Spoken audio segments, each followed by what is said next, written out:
الله وبركاته. نحمده ونستعينه ونستغفره ونؤمن به ونتوكل عليه ونعوذ بالله من شرور أنفسنا ومن سيئات أعمالنا. من يهده الله فلا مضل له ومن يضلله فلا هادي له. ونشهد أن لا إله إلا الله وحده لا شريك له. ونشهد أن سيدنا وحبيبنا وشفيعنا ومولانا محمدا عبد الله ورسوله الذي أرسله بالحق بشيرا ونذيرا وداعيا إلى الله بإذنه وسراجا منيرا. أما بعد فقد قال الله تعالى في كلامه المجيد وفرقانه الحميد.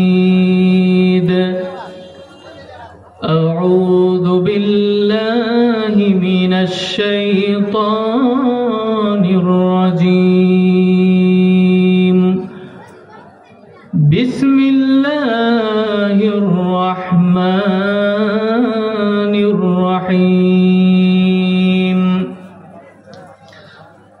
يا أيها الذين آمنوا كتب عليكم الصيام كما كتب على الذين من قبلكم لعلكم تتقون.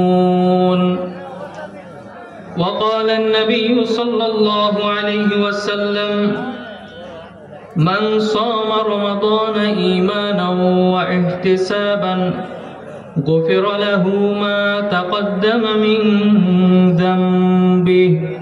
رواه البخاري. إن الله وملائكته يصلون على النبي يا أيها الذين آمنوا صلوا عليه وسلموا تسليما. صلى الله على محمد صلى الله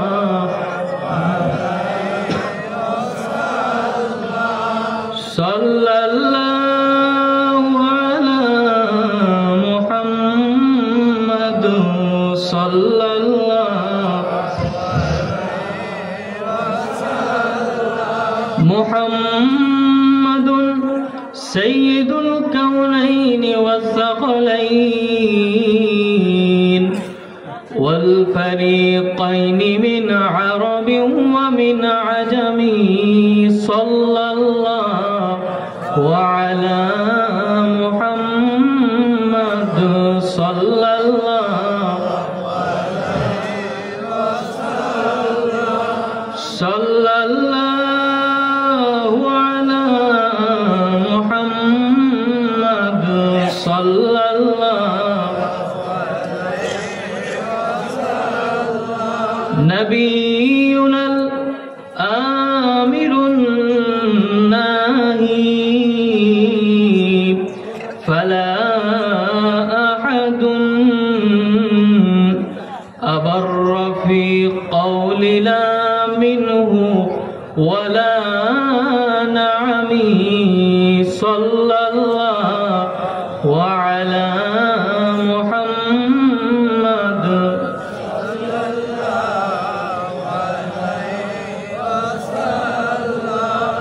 صلى الله على محمد صلى الله इश्क़ महबूबे खुदा जिस दिल में हासिल नहीं, लाखों मोमिन हो मगर ईमान में कामिल नहीं। सल्लल्लाहु अलैहि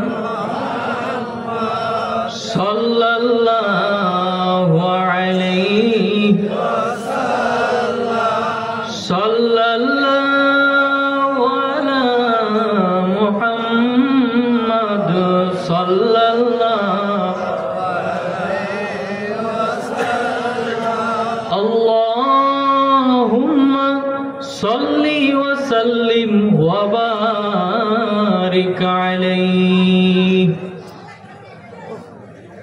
उपस्थित शाह আব্দুল আউয়াল আশরাফি রহমতুল্লাহ আলাইহি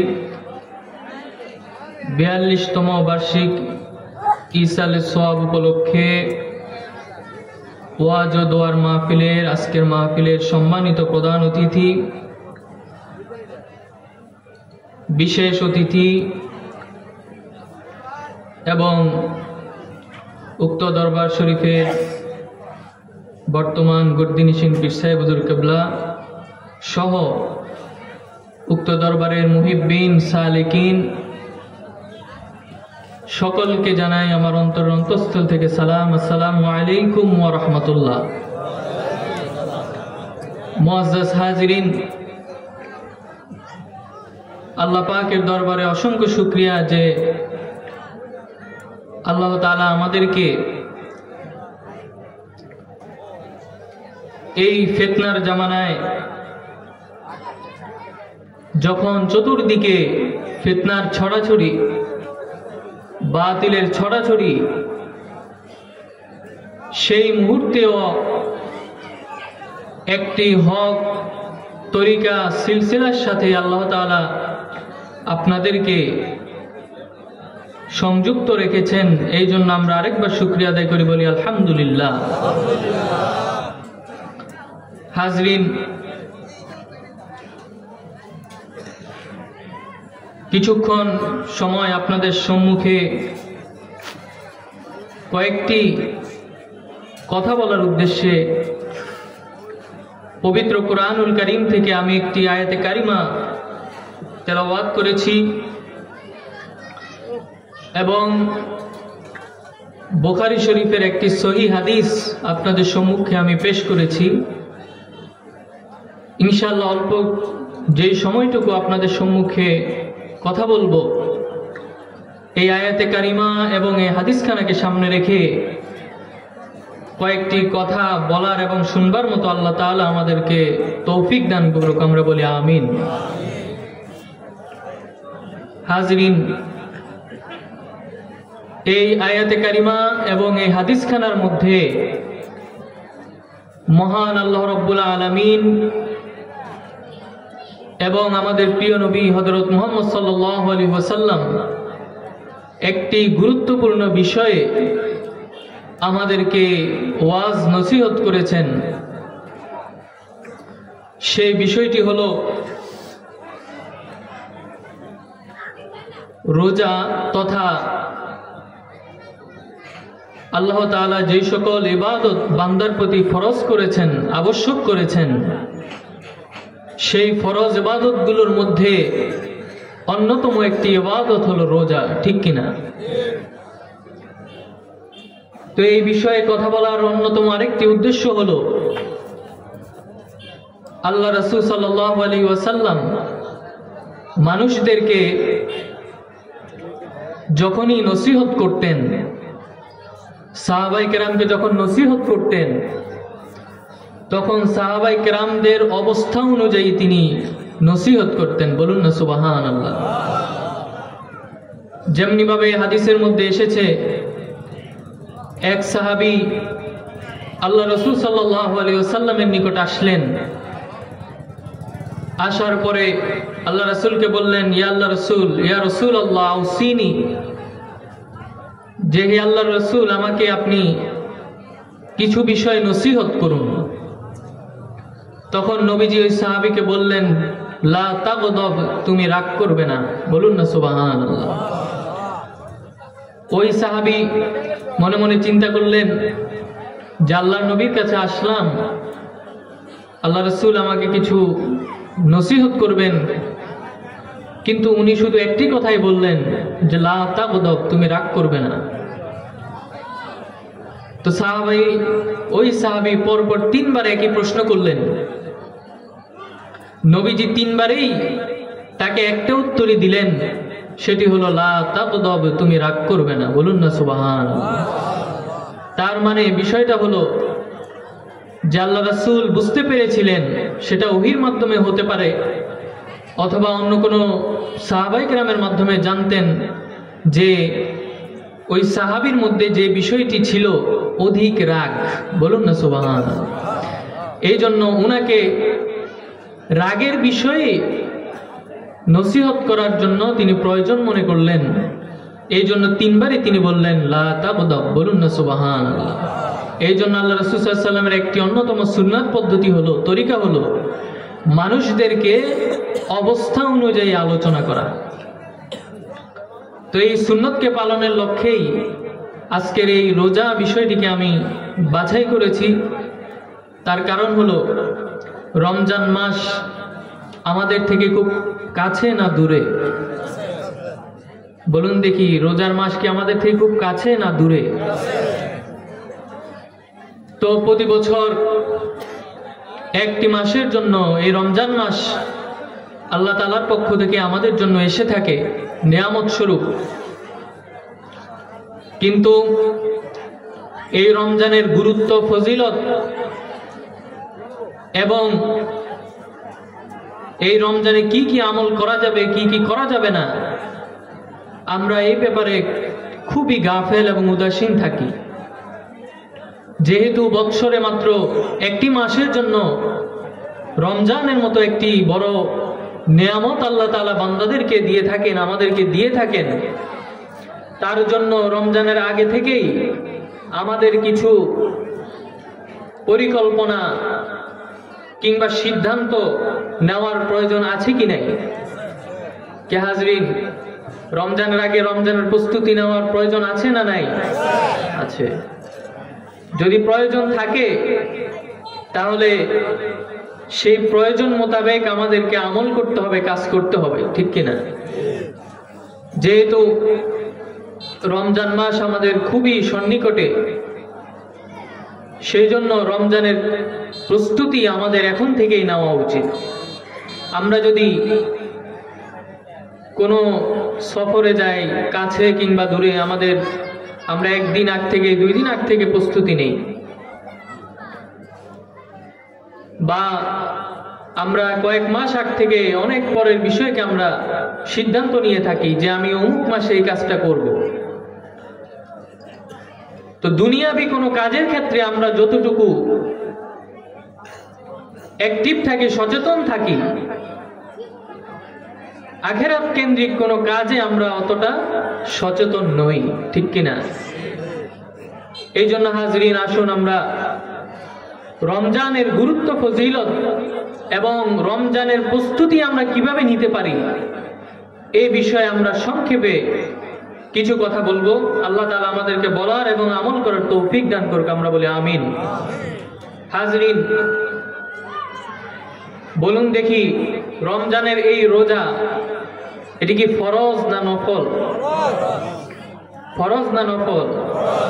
ফরজ। এইটা কি আমার কথা না আল্লাহ তাআলার কথা?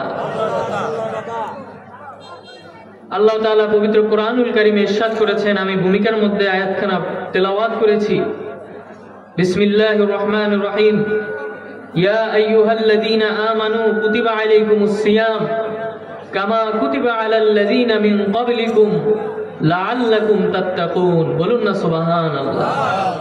আল্লাহ তাআলা এই আয়াতের মধ্যে বললেন, ইয়া আইয়ুহাল্লাযীনা আমানু, হে ঈমানদারগণ। তার মানে আল্লাহ তাআলা কাদেরকে উদ্দেশ্য করে কথাটা বললেন? মুমিনদেরকে। কাদেরকে? বেঈমানদেরকে কি বলেছেন? বলেন নাই। এখানে মুমিনদেরকে খাস করে আল্লাহ তাআলা কথাটি বললেন, ইয়া আইয়ুহাল্লাযীনা আমানু, হে ঈমানদারগণ। আমরা কি সকলে ঈমানদার? সকলে ঈমানদার? অবশ্যই ঈমানদার, ঠিক কি না? আমরা যখনই লা ইলাহা ইল্লাল্লাহু মুহাম্মাদুর রাসূলুল্লাহ বলেছি, সঙ্গে সঙ্গেই আমাদের নাম মুমিনের খাতায় উঠে গেছে। বলুন না সুবহানাল্লাহ। তাহলে আমরা যেহেতু মুমিন, এই বিশ্বাস আমাদের আছে কি নাই? শক্ত মজবুত বিশ্বাস আমাদের থাকতে হবে যে আমরা মুমিন, ঠিক কিনা? বলুন আলহামদুলিল্লাহ। আল্লাহ তাআলা আমাদেরকে বিনা দরখাস্তে, কোনো পরিশ্রম ছাড়াই আমাদেরকে মুসলমানের ঘরে জন্ম দেওয়ার মাধ্যমে আমাদেরকে মুসলমান বানিয়েছেন এবং 1,24,000 কিংবা 2,24,000 পয়গম্বরদের মধ্যে সর্বশেষ এবং সর্বশ্রেষ্ঠ নবী এবং রাসূল হযরত মুহাম্মদুর রাসূলুল্লাহ সাল্লাল্লাহু আলাইহি ওয়াসাল্লামের উম্মত আমাদেরকে বানিয়েছেন। আমরা কি দরখাস্ত আল্লাহ তাআলার কাছে করেছিলাম? তার মানে বিনা দরখাস্তেই শ্রেষ্ঠ ধর্ম, শ্রেষ্ঠ রাসূলের উম্মত আমাদেরকে বানিয়েছেন। এই জন্য সেই ধর্মের নিয়ামত আমাদেরকে আল্লাহ তাআলা যেহেতু দিয়েছেনই, তার কদর যদি আমরা না করি, তাহলে কি নিয়ামতের শুকরিয়া আদায় করা হলো? আল্লাহ পাক কোরআনে ইরশাদ করেছেন, লাইন শাকারতুম লাযীদান্নাকুম, যে আমি তোমাদেরকে যে নিয়ামত দিয়েছি, তোমরা যদি এর শুকরিয়া আদায় করো, লাযীদান্নাকুম, তাহলে অবশ্যই আমি তোমাদেরকে এই নিয়ামত আরো কয়েক গুণ বাড়িয়ে দিব। বলুন না সুবহানাল্লাহ। নারে তাকবীর, নারে তাকবীর, নারে সালাহ, নারে সালাহ। আল কোরআনের আলো, আল কোরআনের আলো। হাজরিন, যে কথা আমরা বলছিলাম যে আল্লাহ তাআলা যেহেতু আমাদেরকে নিয়ামত দান করেছেন, এই নিয়ামত যে আমাদেরকে দিয়েছেন সেই অনুভূতি আমাদের মধ্যে আগে আসতে হবে, ঠিক কিনা? আমরা যদি না বুঝি যে এটা আল্লাহ তাআলার নিয়ামত, যে নিয়ামত শ্রেষ্ঠ নিয়ামত, তো নিয়ামত যদি আমরা না বুঝি যে এই বিষয়টা নিয়ামত, তাহলে শুকরিয়া আদায় কি আমরা করতে পারবো? পারবো না। এই জন্য যে বিষয় নিয়ামত দেওয়া হয়েছে, এই বিষয়ে জেনে বুঝে আমল করে আমরা যদি আল্লাহ তাআলা সন্তুষ্টি অর্জন করতে পারি, তাহলে আল্লাহ তাআলা আমাদেরকে আরো বেশি বেশি নিয়ামত দান করবেন। বলুন না সুবহানাল্লাহ। এই জন্য হাজরিন, এই নিয়ামতগুলোর মধ্যে অন্যতম একটি নিয়ামত হলো রমজান মাস, ঠিক কিনা? তার কারণ হলো হাদিসের মধ্যে এসেছে,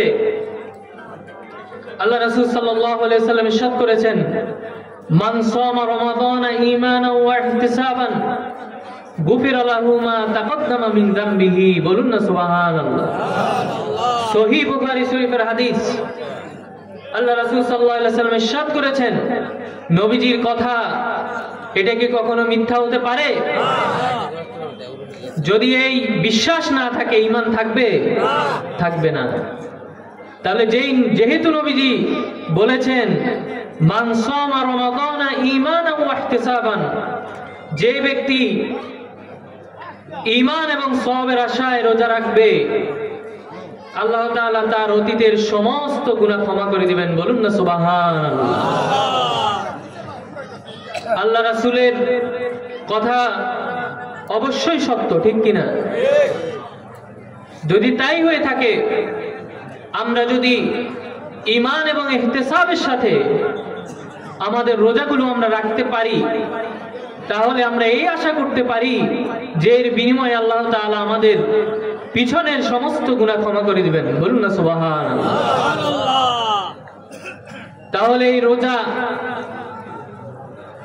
যেহেতু এত ফজিলত, আরো অসংখ্য ফজিলতের কথা বিভিন্ন আয়াতে কারিমা এবং হাদিসের মধ্যে আছে, যেহেতু এত ফজিলতপূর্ণ বিষয়, তাহলে এই ফজিলত কিভাবে লাভ করতে হবে, কিভাবে পেতে হবে, সেই সম্পর্কে জ্ঞান রাখার প্রয়োজন আছে কি নাই?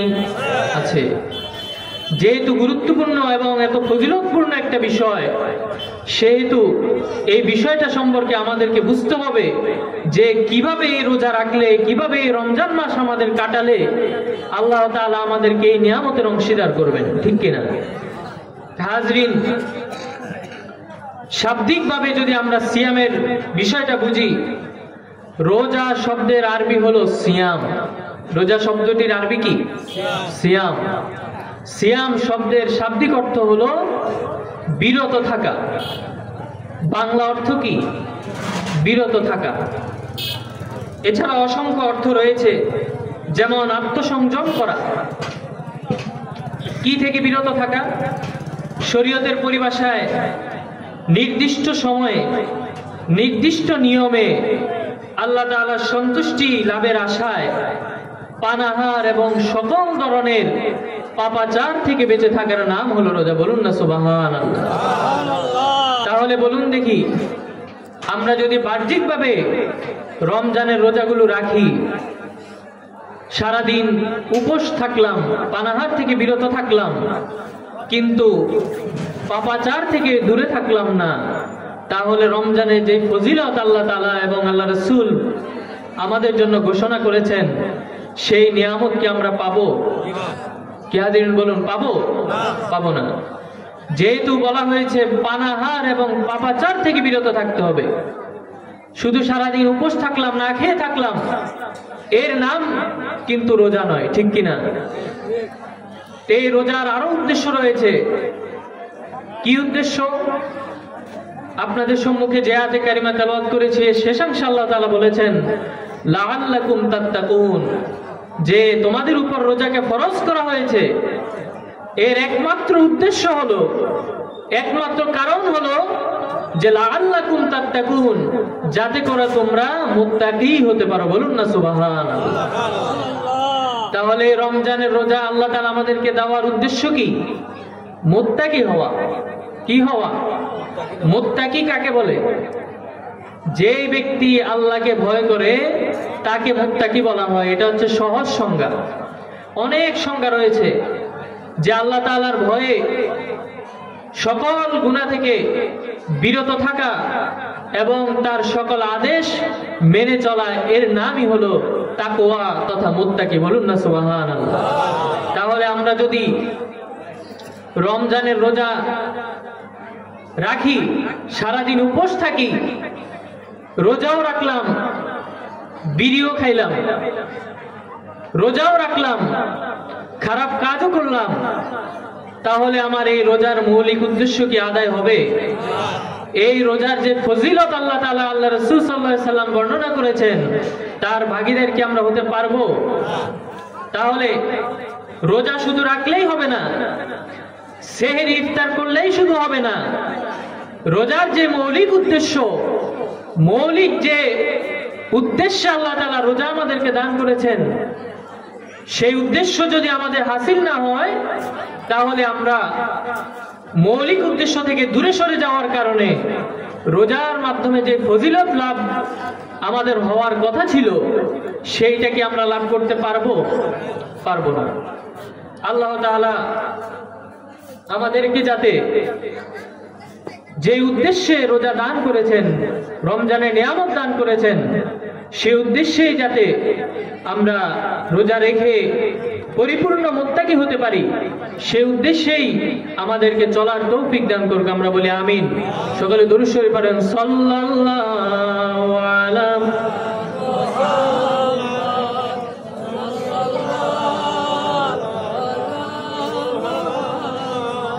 সাল্লাল্লাহু আলাইহি সাল্লাল্লাহু আলা মুহাম্মাদ সাল্লাল্লাহু আলা মুহাম্মাদ সাল্লাল্লাহু আলাইহি। আল্লাহ তাআলা আমাদেরকে যতটুকু কথা বললাম অতটুকুর উপর, যেহেতু সংক্ষিপ্ত সময় আর অনেক বড় বড় উলামায়ে কেরাম আগমন করবেন, ওনারা মূল্যবান আলোচনা কথা বলবেন, সেজন্য আমরা সংক্ষেপেই শেষ করলাম। আল্লাহ তাআলা আমরা যা বললাম তা আমাকে এবং আপনাদেরকে আমল করার তৌফিক দান করুক, আমরা বলি আমিন। আমি আপনাদের সকলের নিকট দোয়া চাই, আমার জন্য দোয়া করবেন এবং আল্লাহ তাআলা যেন আমাদের প্রত্যেককে দিনের এক একজন হাদি হিসেবে কবুল করেন, বলুন আমিন। ওয়া আখিরু দাওয়ানা আলহামদুলিল্লাহি রাব্বিল আলামিন। আসসালামু আলাইকুম ওয়া রাহমাতুল্লাহি ওয়া বারাকাতুহু।